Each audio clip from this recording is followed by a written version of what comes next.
사도 바울이 데살로니가 교인들에게 그죠? 하는 말이 정말 마케도니아나 또는 아가야 지역에 있는, 다시 말하면 뭐 고린도 교회라든지 또는 빌립보 교회라든지 사도 바울이 개척한 교회들이 그리스 지역에 상당히 많이 있잖아요. 그런데 그런 교회로부터 이 데살로니가 교회에 대한 평가가 나왔단 말이죠. 그런데 어떤 평가가 나오냐면 정말 어렵고 힘든 핍박 가운데서도 이 데살로니가 교회는 믿음 가운데 또 성령의 확신 가운데 기쁨으로 그것을 잘 감당하고 흔들리지 않는 그런 교회로 성장했다는 것이죠.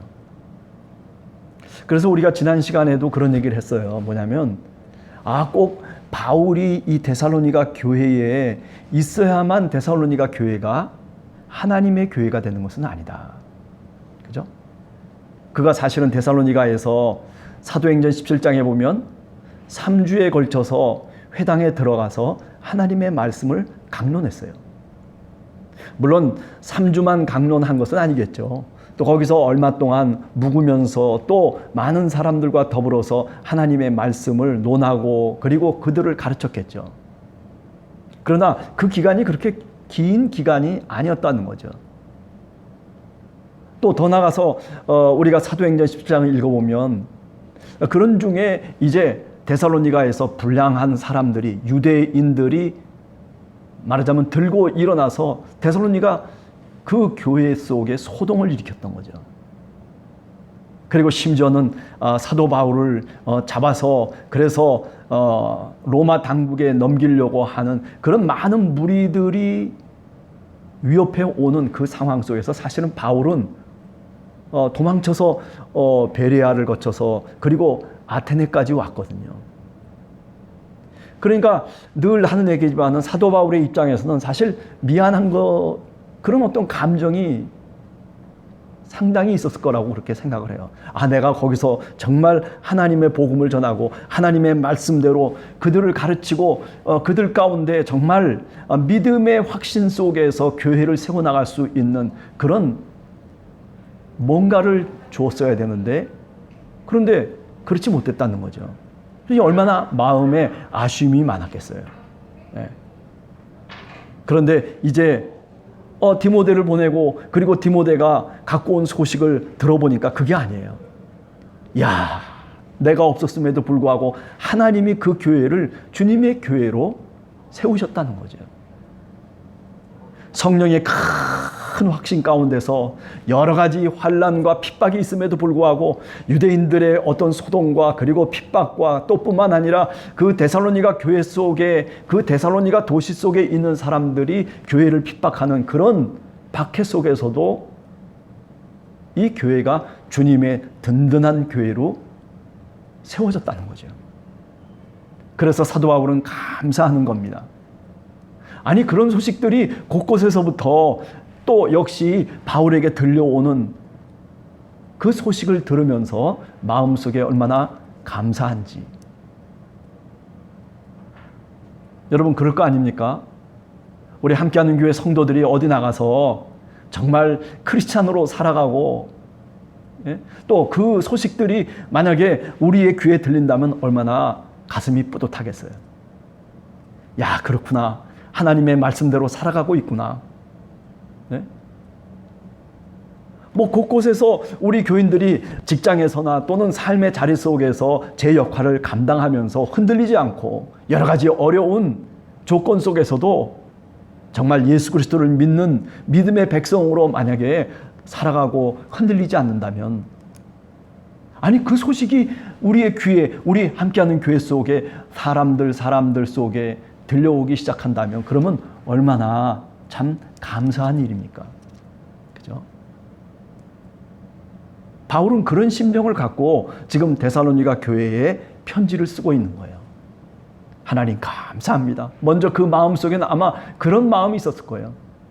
하나님, 내가 그곳에 얼마 동안 있지 못했음에도 불구하고 하나님 당신께서 성령께서 역사하셔서 그래서 그들이 굳건하게 교회를 세우고 그리고 하나님의 말씀대로 살아갈 수 있는 그런 엄청난 믿음을 하나님께서 주셔서 마케도냐와 아가야에 있는 모든 교회의 믿음의 본이 되게 해주신 것 하나님 감사합니다. 기도할 때마다 그런 기도를 올리지 않았겠어요? 제가 오늘 얘기하는 이런 지금 내용들이 사실은 데살로니가 전서 속에 다 나오는 내용들이죠. 자, 오늘 구절을 보면 이제 그들이 우리에 대하여 스스로 말하기를 너희가 어떻게 우상을 버리고 하나님께로 돌아와서 살아계시고 참되신 하나님을 섬기는지를 그것을 우리들에게 이야기했다는 거예요. 아, 데살로니가 교인들이 우상을 버리고 그 전까지는 그 데살로니가 교회 속에 우리가 잘 알듯이 그리스의 그 많은 신들이 있잖아요. 사실은 우상으로 가득 차 있는 곳이 빌립보도 마찬가지지만은 그러나 데살로니가도 마찬가지예요. 그 아테네로 이제 사도 바울이 피신을 오게 되고 그리고 거기서 그죠? 얼마나 사도 바울이 마음속에 붕괴를 합니까? 곳곳에 우상이 널려 있는 거예요. 말하는 것마다 다 제우스 신의 이름으로 아데미 신의 이름으로 무슨 아폴로 신의 이름으로 무슨 신들이 어떻게 그렇게 많아요. 그래서 심지어는 이름 없는 신까지 있었더라는 거죠. 그게 사도행전에 나오는 내용 아니겠어요? 여기 데살로니가도 역시 그리스 지역이잖아요. 그러니 얼마나 많은 신들을 섬기면서 어디를 가든지 간에 그 신에 얽매여 가지고 그래가지고 살아가는 그 데살로니가 교인들의 모습을 사도 바울이 봤던 거죠. 네. 그런데 지금은 그렇지 않다는 거예요. 아, 나를 제우스 신이 도와줄 거야. 아, 나를 아폴로 신이 도와줄 거야. 아, 내가 이사 가려면 그렇지. 어떤 신이 나를 도와야지. 이런 식으로 마치 부적이나 또는 무슨 미신적인 그런 데살로니가 교인들이 이제 예수 그리스도를 믿고 바울과 그리고 디모데와 실라가 전하는 그 복음의 말씀을 듣고 그들이 성령으로 감동을 얻어서 그래서 새로운 사람으로 거듭나고 그리고 이제는 그 우상을 내던져버리고 하나님의 백성으로 하나님의 자녀로 살아가고 있다는 거예요. 그래서 자기의 목숨보다도 더 예수 그리스도의 그 말씀을 붙잡고 살아가는 그런 성도들이 됐다는 거예요. 그런 많은 환난 가운데서도 오히려 그들이 주님을 믿고 그리고 성령의 기쁜 마음으로 하나님의 말씀을 가슴에 새기면서 살아가는 그런 교인들이 이 데살로니가 교회 속에 성도들이었다는 거죠. 그것을 오늘 사도 바울이 얘기하고 있는 거예요. 그러니 얼마나 보람이 있겠어요. 사도 바울이 생각할 때 참 내가 참 복음을 잘 전했다. 데살로니가에 우리가 빌립보에서 어려움에 처하고 고난 가운데 있었을 때에도 그때 정말 힘들었는데 그런데 데살로니가 가서는 더 힘들었단 말이에요. 그런데도 불구하고 어땠다는 거예요. 그런데도 그 고생한 보람이 있다는 거죠. 하나님이 역사하셨구나. 하나님이 도와주셨구나. 이거는 성령이 하시는 일이구나라고 하는 것을 사도 바울이 지금 가슴 속에 담고 있는 거예요. 너희가 어떻게 그 우상을 버리고 하나님께로 돌아와서 살아계시고 참되신 하나님을 섬기는지를 이제 비로소 내가 알게 되었다는 거죠. 교인들을 통해서 저 마케도냐에 있는 교인들을 통해서 소식이 들려왔다는 거예요. 누구의 귀에? 사도 바울의 귀에 들려왔다는 거예요. 10절을 보면 또 이렇게 얘기합니다. 죽은 자들 가운데서 다시 살리신 그의 아들이 하나님의 아들이 이제 하늘로부터 강림하실 것을 너희가 어떻게 기다리는지를 또한 역시 말하니 바로 그 예수 그리스도가 우리의 구원자이시다.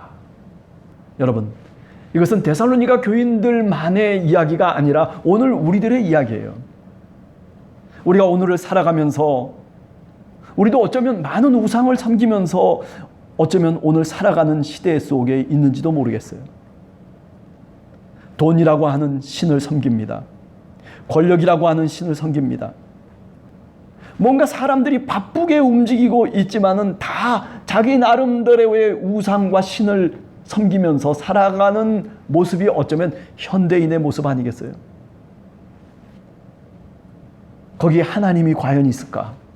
이성과 과학을 통해서, 그래서 하나님 대신 그 이성과 과학을 붙잡고 사실은 많은 사람들이 오늘 또 삶의 원리를 찾으면서 살아가는 사람들도 역시 또한 많아요.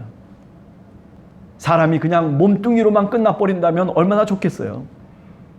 내가 생각하는 싶은 대로 생각하고, 내가 욕심 부리고 싶은 대로 욕심을 부리고, 내가 뭐 살덩이가 원하는 대로 정욕대로 살아갈 수 있는 그런 모습 아니겠어요? 몸뚱이만 갖고 우리가 살아간다면, 그렇다면 짐승과 동물과 다를 게 뭐가 있겠어요? 그냥 그런 대로 살아가면 되는 거예요. 치고받고 싸우면서, 그리고 내 것을 얻기 위해서 마치 정글의 법칙 속에서 힘 있는 사람들이 살아남는 그런 어떤 모습이 우리들의 모습이 될 수밖에 없는 거죠. 그러나 놀랍게도 우리는 몸으로만 살아가는 사람이 아니에요. 우린 정신이 있고 우린 영혼이 있는 사람이에요. 아니, 우리가 죽으면 그냥 이 살덩이가 땅에 묻혀지고 그리고 우리의 일생이 다 끝나는 게 아니라, 우리는 어떻게 믿는 사람이냐면은 적어도 영혼이 하나님 앞에 간다라고, 그리고 심판이 있다라고 하는 것을 우리가 분명히 믿는 사람들이에요.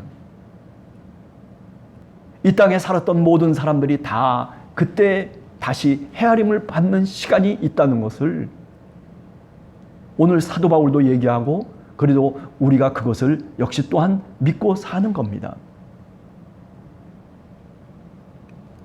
자, 그렇기 때문에 오늘 2장 1절에 보면, 형제들아, 우리가 너희 가운데 들어간 것이 정말 헛되지 않은 줄을 내가 이제 친히 알았다.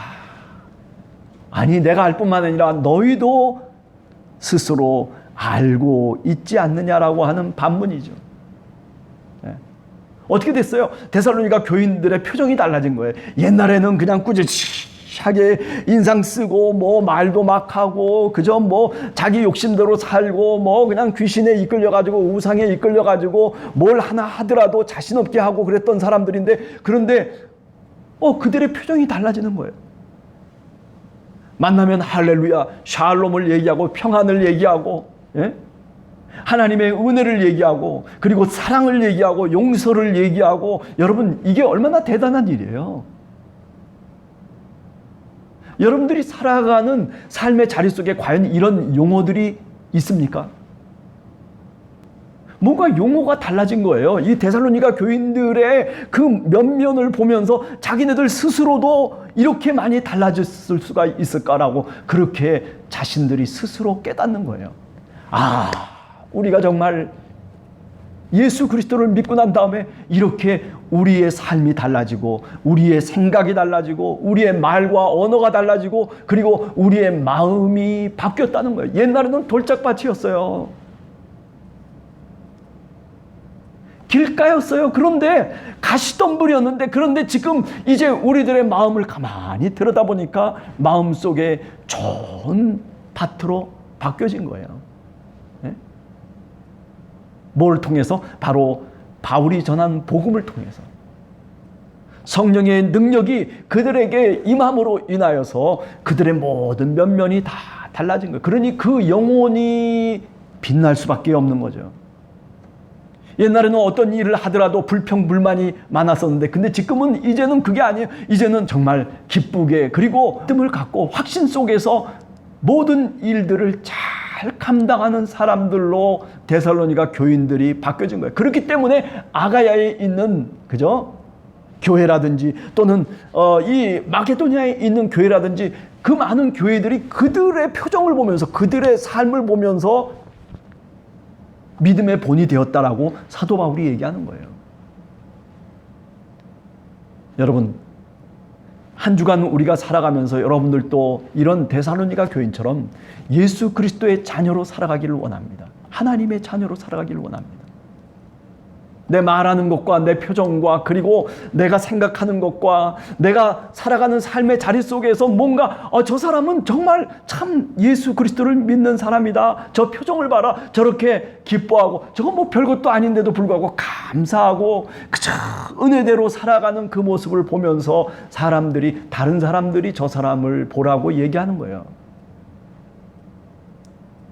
그게 뭐예요? 성령의 충만함 아니겠어요? 성령의 큰 확신으로 살아가고 성령이 주시는 기쁨으로 그들 마음속에 그런 성령의 샘이 터진 것이죠. 2절에 얘기합니다. 너희도 아는 바와 같이 우리도 역시 먼저 빌립보에서 고난과 능욕을 당하였으나 우리가 하나님의 힘을 힘입어서 그 많은 어려움과 싸움 중에서도 하나님의 복음을 너희에게 전하였노라. 데살로니가 교인들이여, 우리가 당신들 속에 나 바울과 그리고 실라와 디모데가 당신들 속에 복음을 들고 들어갔을 때에 그때 사실은 빌립보에서 그 이전에 이미 엄청난 고난과 싸움 속에서도 우리가 굴하지 않고 하나님의 능력으로 그것을 이겨내고 그리고 데살로니가에 가서 여러분들에게 복음을 전했다는 거예요. 그래서 여러분의 그 아픔과 여러분이 그렇게 힘들게 어렵게 시련 속에서 복음을 위해서 살아가고 그리고 그 복음을 붙잡고 사는 그 모습을 내가 알고 있다는 거죠. 누가? 사도 바울이. 우리 함께하는 교회 성도들도 그래요. 우리가 이렇게 복음을 붙잡고 하나님의 말씀을 붙잡고 우리가 세상 속에서 빛의 자녀로 살아가기를 원합니다. 뭔가 내 삶이 달라지고 내 어떤 주변이 나를 통해서 변화되어질 수 있는 그런 통로가 바로 우리 자신이 되어야 되는 거죠. 왜 세상이 이렇게 변하지 않아? 왜 이렇게 이래? 왜 답답해? 왜 이렇게 됐어? 뭐 이런저런 얘기가 아니라 왜 교회가 이렇고 왜 신앙인이 이래? 이렇게 우리가 이야기하기 전에 우리 자신이 스스로 변하고 바뀌어지고 그리고 탈바꿈하고 그리고 하나님의 백성과 하나님의 빛의 자녀가 되어야 되는 거죠. 물과 성령으로 거듭나지 아니하면 하나님 나라를 볼 수 없다라고 그렇게 주님께서 그죠? 니고데모에게 말씀하고 있잖아요. 오늘 우리들에게도 그 말씀이 진리의 말씀입니다. 우리가 새롭게 거듭나지 아니하면 여러분 그저 옛날 모습 그대로 그저 살아가는 그런 어떤 믿음의 모습이 아니라 우리가 새롭게 바뀌어져야 된다는 거예요. 나 지금까지 예수님 잘 믿었는데요. 그렇죠. 잘 믿었으면 다시 또 새롭게 오늘은 우리가 새롭게 하나님의 말씀을 깨닫고 그리고 그 하나님의 말씀 속에서 우리가 거듭난 삶을 오늘 또 사는 거예요. 그것이 바로 뭐냐면 성화의 과정이라고 얘기할 수 있는 거죠. 한번 믿은 거로 끝나는 게 아니에요. 그죠? 한번 좁은 문으로 들어오면 그러면 좁은 문으로 들어온 걸로 그 모든 것들이 다 끝나는 게 아니에요. 그 다음에 뭐예요? 생명의 길로 나가는 거예요. 그죠? 순례자의 길이라고 얘기하잖아요. 신앙의 길이라고 하는 것은 순례의 길이에요. 그저 한번 들어왔다고 해서 끝나는 게 아니에요. 하나님의 아들이 이제 이 땅에 오셔서 우리를 심판하실 그날을 우리가 한 번 더 깊이 마음속에 생각하면서 우리가 살아가는 거죠. 하나님이 정리하고 하나님이 헤아림을 받아야 될 그때를 우리가 분명히 마음속에 그리면서 살아가는 거예요.